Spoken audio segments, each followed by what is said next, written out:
Hello friends, welcome UPSC preparation only channel में आपका स्वागत है। फ्रेंड्स, आज के इस वीडियो में हम लोग बात करेंगे एमजेन नाम की कंपनी के बारे में।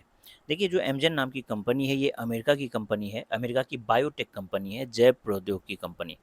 इसका मूल काम है, ये दवाई वगैरह बनाती है। दवाई में स्टार्टिंग से लेके एकदम रिसर्च लेवल से लेके उसको फाइनली बनाने तक के लेवल पर जो है इसका एक बहुत बड़ा चेन है, बहुत बड़ी कंपनी है, मल्टीनेशनल कंपनी है। तो ये भारत के तेलंगाना का जो हैदराबाद शहर है, हैदराबाद तेलंगाना की राजधानी है, तो वहाँ पर अपना एक साइंस एंड इनोवेशन सेंटर स्थापित करने जा रहा है। तो इस वजह से ये टॉपिक काफ़ी इंपॉर्टेंट हो जाता है आपके प्रीलिम्स के पॉइंट ऑफ व्यू से।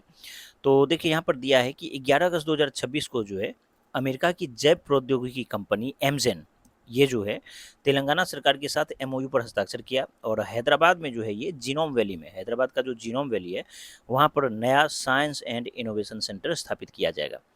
उसके बाद देखिए 2027 तक जो है ये पूरा का पूरा प्रोसेस कंप्लीट होगा, पूरी तरह से ये परिचालित हो जाएगा 2027 तक, जिसकी वजह से 200 से ज़्यादा उच्च कौशल वाले रोजगार जो है भारत में सृजित होने की संभावना है। अब देखिए, ये जो सेंटर है इसका मेन काम क्या है। ये जो एमजेन नाम की कंपनी है ये रिसर्च एंड डेवलपमेंट, यानी जैसे ही इस एमजेन का यहाँ पर ये सेंटर स्थापित होगा, इससे पहले भी एक सेंटर ये स्थापित कर चुका है, ये दूसरा सेंटर इसका होने वाला है। तो यह केंद्र एमजेन के वैश्विक रिसर्च एंड डेवलपमेंट नेटवर्क का हिस्सा होगा। केवल सामान्य तकनीकी कार्यालय के रूप में ये काम नहीं करेगा, बल्कि प्रारंभिक चरण की दवा खोज पर भी ये काम करेगा।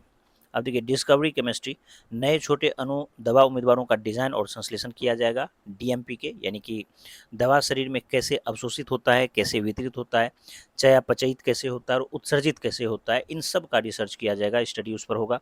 उसके साथ प्रिसीजन में जो मेडिसिन है, रोगियों के विशिष्ट बायोमार्कर के आधार पर लक्षित उपचार विकसित करना, डिजिटल इंटीग्रेशन, प्रयोगशाला आधारित जो वेट साइंस है, यानी कि वेट साइंस को डेटा इंजीनियरिंग, एआई और कंप्यूटेशनल मॉडल्स के साथ जोड़कर दवा की खोज अवधि कम करना।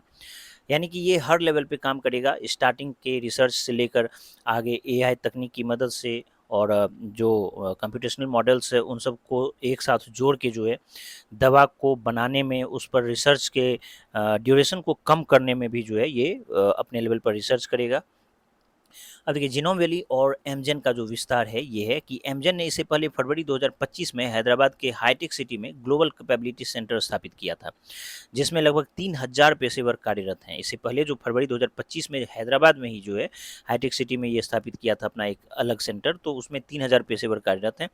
ये जो नया जीनोम वैली केंद्र है ये हाईटेक सिटी परिसर से 1 घंटे के डिस्टेंस पर है, जिससे डिजिटल आईटी क्षमताओं और जैव विज्ञान आधारित प्रयोगशालाओं के बीच समन्वय बढ़ेगा। जीनोम वैली में पहले से जो 2 और कंपनी काम कर रही है इसी फील्ड में, जिसका नाम है नोवार्टिस और एली लिली। तो ये दोनों कंपनी भी जो है पहले से ही दवा कंपनियां मौजूदगी यहाँ पर मौजूद है, इसलिए यह निवेश हैदराबाद को वैश्विक लाइफ साइंस और बायोटेक्नोलॉजी हब के रूप में और ज़्यादा मजबूत बनाएगा। तेलंगाना सरकार ने एमजेन से स्थानीय स्टेम ग्रेजुएट्स और टेक्नोलॉजी प्रोफेशनल्स को रोजगार में प्राथमिकता देने का आग्रह किया है।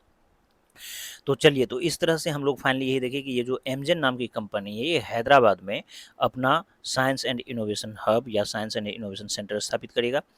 तो चलिए, हम लोग इस पर एक एमसीक्यू देखेंगे और आप कमेंट बॉक्स में इसका सही जवाब दीजिए। देखिए, दिया है कि एमजेन द्वारा 2026 में स्थापित किए जाने वाले साइंस एंड इनोवेशन सेंटर के संदर्भ में निम्नलिखित कथनों पर विचार कीजिए। यह केंद्र हैदराबाद के जीनोम वैली में स्थापित किया जाएगा।